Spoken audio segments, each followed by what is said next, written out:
Now I know many of you are familiar with this brown brick. In fact, some of you do have one sitting in your room right now. We play our gigs through this, we do our recording sessions through this, and we can't seem to leave our house without one of these in our bag, right? But what if I tell you there is a better alternative today? I'm Vinny, and let's check out some gear today.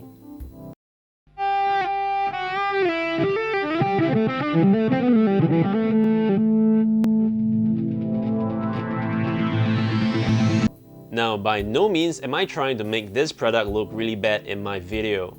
I mean, I have one, I love it. It has helped me through many of my gigs and recording sessions, and it really lives up to its name of being the SM57 of the acoustic DI world.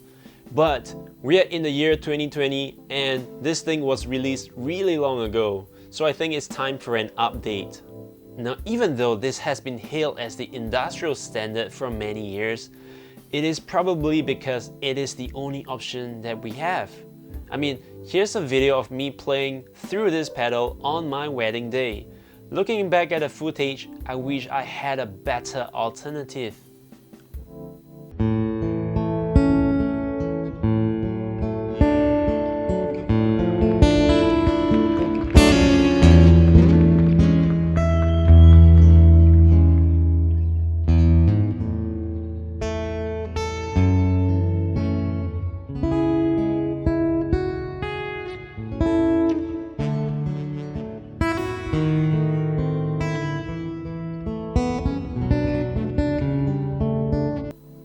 So, introducing to you the Optima Air by Nux. Now, this pedal is not a new pedal that has just been released in the market, no.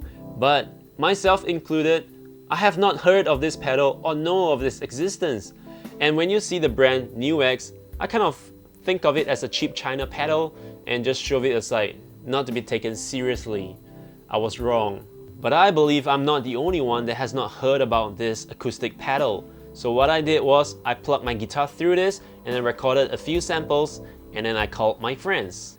Now the 4 friends I've decided to call are seasoned acoustic guitarists that performs regularly in big events. But even so, their ears were fooled by this pedal, as you shall see. So right, today I have a few friends with me. I have Amanda. Hello. And I have Eric. Hi.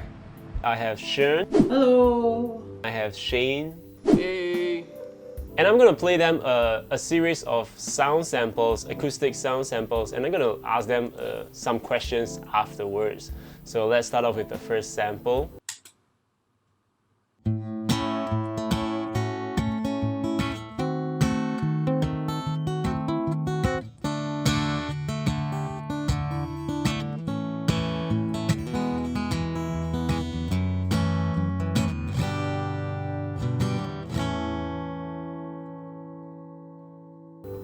Okay, so that is the first clip. I guess if I were to ask you all to name me a brand, it is quite difficult because they do sound very, very alike at that point of time. So maybe you can tell me what kind of shape this guitar is, what kind of acoustic shape this guitar is. Something big. Jumbo or Something big, so maybe like at least a dreadnought, I guess. At least a dreadnought. Oh, you think it's a dreadnought, alright? Yeah. Eric? Yeah, I think that it might just be a dreadnought as well. But I'm thinking like it could also be like an OEM style. It could, yeah, depending on the way you mic it as well. Yeah. I think it's very steely, so it's not. I would say it's not a dreadnought. Sean, what do you think?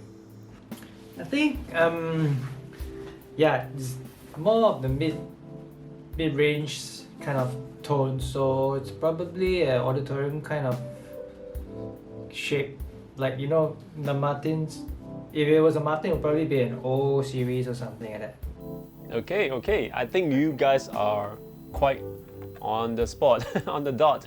So let's move on to the second clip and let's have a listen.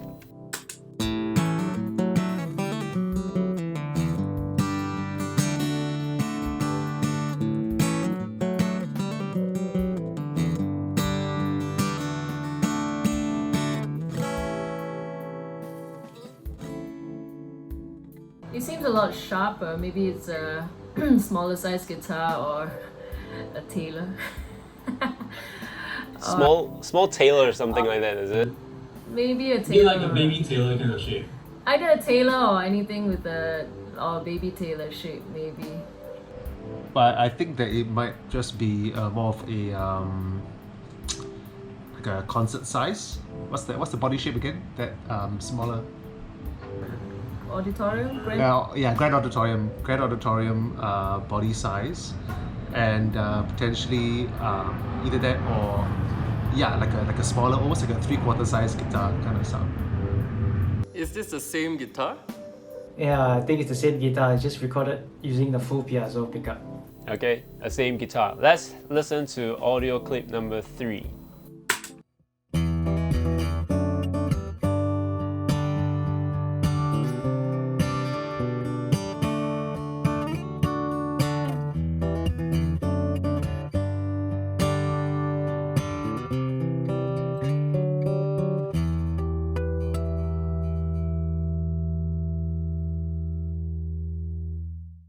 Okay, so what do you think about audio clip number 3? I think that it's definitely more lively. It sounds more like a. Actually, I say lively as in terms of like the mid range is a bit hollowed out. I think it could be more of a J45 style. I could be wrong. Yeah. I was thinking more that way as well. A Gibson-ish kind of sound. Yeah. It's definitely less steely than the first clip, and possibly even the second clip. Yeah, I think it's the most warm out of the 3. What do you think, Shen? I think it's definitely got more bass inside, so it could possibly be a dreadnought. But then again, towards the end of the clip, if you listen, you can hear the string sound vibrating. So it's probably recorded with a microphone, I'm guessing.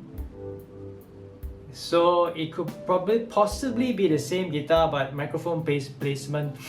Maybe he's using the same guitar for all 3 clips, but then the first clip was like balanced between mic and piezo. The second clip was all full piezo, and then the last clip was probably full mic, or it was using a mic outside. That's my guess, but I could be wrong. Thinking something pretty similar, but instead of the first one being mixed, I would say the first one is all piezo, and the third one, like you, is all mic. That is a very good guess. Like, I'm gonna reveal the answer now, ready for the big surprise. Yeah, surprises. These 3 clips that you just heard, right, are all recorded with a Martin guitar, just one same Martin guitar. And it is, like you said, maybe like the third clip may sound like with mic on, right? It is not. It's all pumping through this little guy. What's the little guy? Okay. So this is, let me just put it to the webcam. So The Nux. yeah, the Nux Optima Air. Yeah. Oh, so all 3 clips are from this Nux. Exactly. Wow. The first clip, right, is a simulation for a D45 Martin, which is a dreadnought. But I guess my guitar, being Eric Clapton's model, still retains a lot of the mid-tone. So it kind of didn't really fulfill the dreadnought sound in the first one. The second one is actually imitating the Gibson J15, which is more of a small body guitar. I've never played the J15 before. Neither have I. Okay, and then the third one is to imitate the Martin HD28, which is very much like another ovation shape, auditorium shaped guitar. Yeah. So again, none of these are using microphone. Were you surprised that there's no microphone used in this process? Yeah, the last one is pretty Yeah, convincing. the last though. one, It was not. especially The string when you sound play the was harmonics. like totally characteristic of a microphone.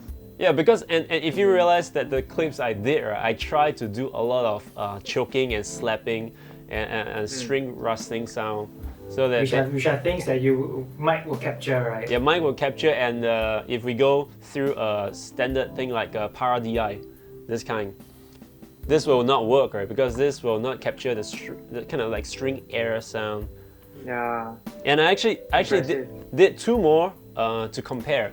So the two more clips are done with the Para DI and the Line 6 HX Stomp. So maybe we have a listen at the Para DI for the third demo. Here we go.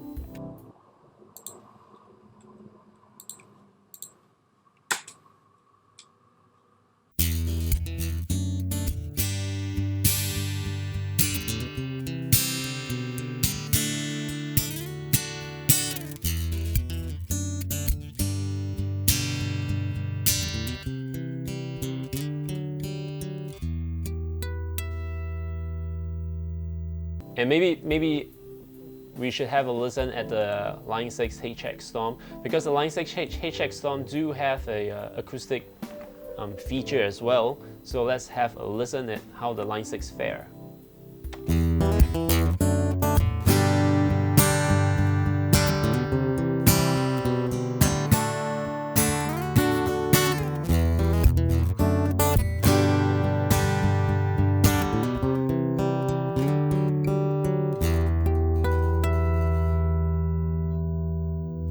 So,